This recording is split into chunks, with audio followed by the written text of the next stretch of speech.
In Malaysia, the regulation and supervision of Islamic financial institutions are mainly handled by Bank Negara Malaysia under the Islamic Financial Services Act 2013. Now, what does this mean? Regulation is about setting the rules and standards to make sure the banks follow Sharia principles like avoiding riba or interest and also avoiding uncertainty activities that are not halal. On the other hand, supervision is about checking whether the bank actually follow the rules. This is done through inspection, audits and Sharia reviews. For example, Bank Negara issues Sharia standards and review products such as Sukuk or Islamic financing to make sure they are financially strong and truly Sharia compliant. So, in simple words, the regulation sets the rules and the supervision makes sure the rules are followed. Both are important to make sure the Islamic finance stable and trustworthy. As we can see here, Islamic finance has become a major part of the global financial system, especially in countries like Malaysia. This shows how important it is in today's economy. The industry must ensure stability, build trust, and at the same time follow the full Sharia compliance as it continues to grow. Next is regulation, which is provide the legal framework. This means setting proper rules and standards, while making sure that all financial products avoid riba, gara, and other haram activities. Besides that, supervision is also important because it ensures that Islamic financial institutions actually follow this rule. This carried out through audits, inspection, and Sharia review. Finally, to sum it up, regulation and supervision are crucial today. They help to protect the visitor and investor, strengthen financial stability, and boost global confidence in Islamic finance. Next, I will discuss about current industry issue. The first point is weak due diligence in IPO advisory. The issue, RSB Investment Bank was fined RM350,000 by Bursa Malaysia for failing to conduct proper due diligence in an ACE market IPO application. From the article, RCB Bank did not disclose a financing arrangement that exposed the IPO applicant to credit risk.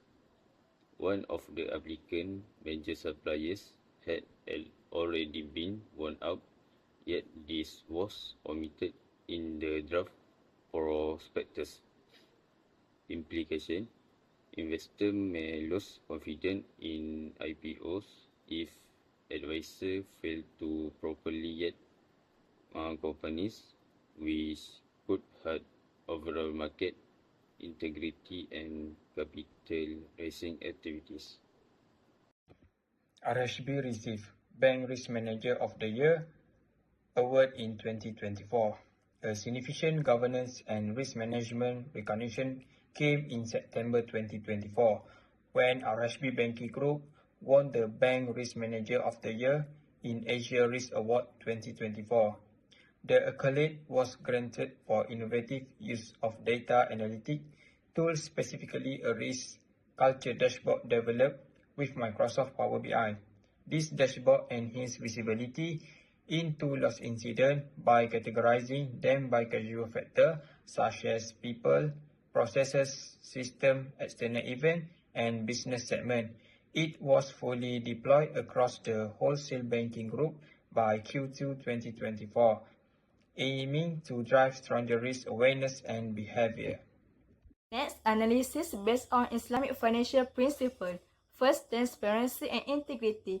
In Islamic finance, it is mandatory to carry out careful and honest effort to ensure that all information submitted is accurate and complete.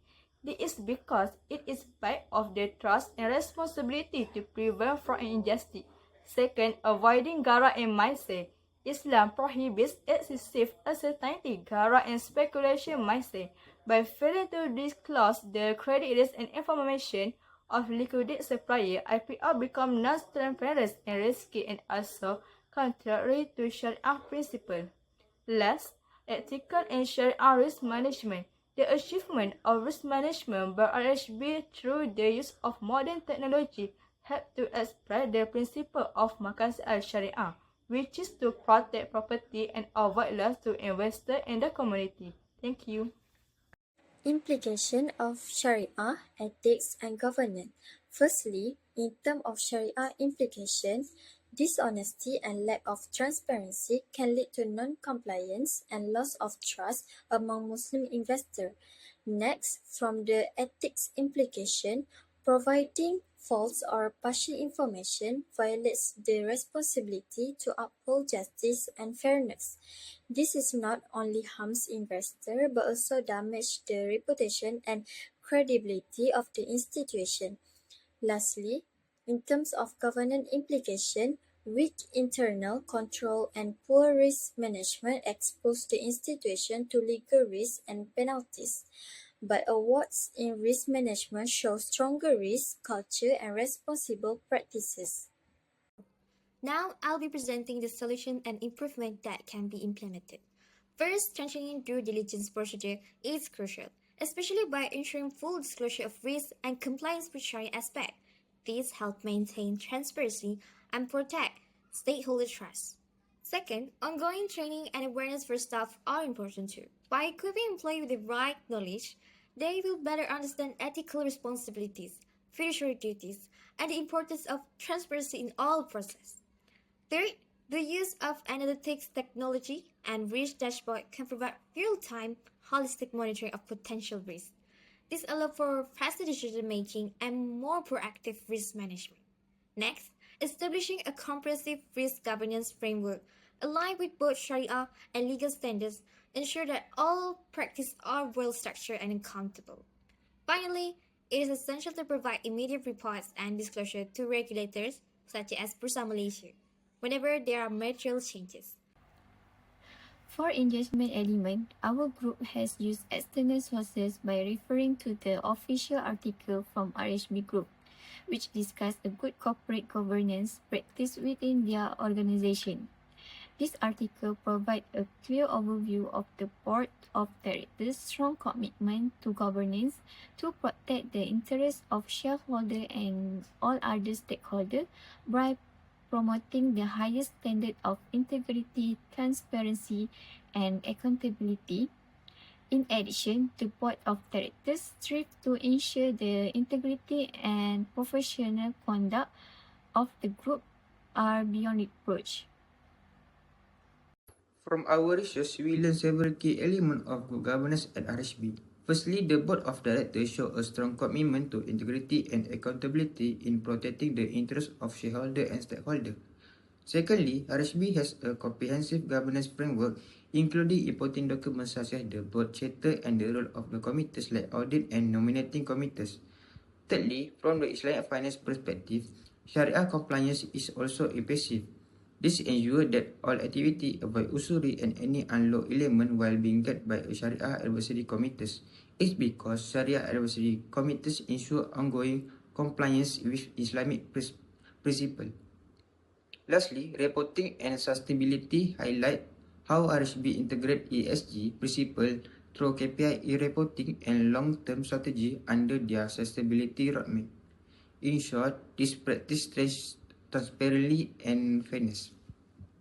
In conclusion, overall, we can see that regulation, supervision, and ethical governance are essential to ensure the stability and trust of Islamic finance in Malaysia.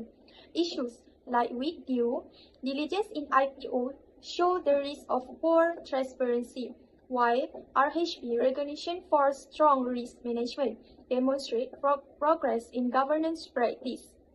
By aligning with Sharia principles, ethics, and accountability, financial institutions can protect investors, maintain credibility, and support sustainable growth.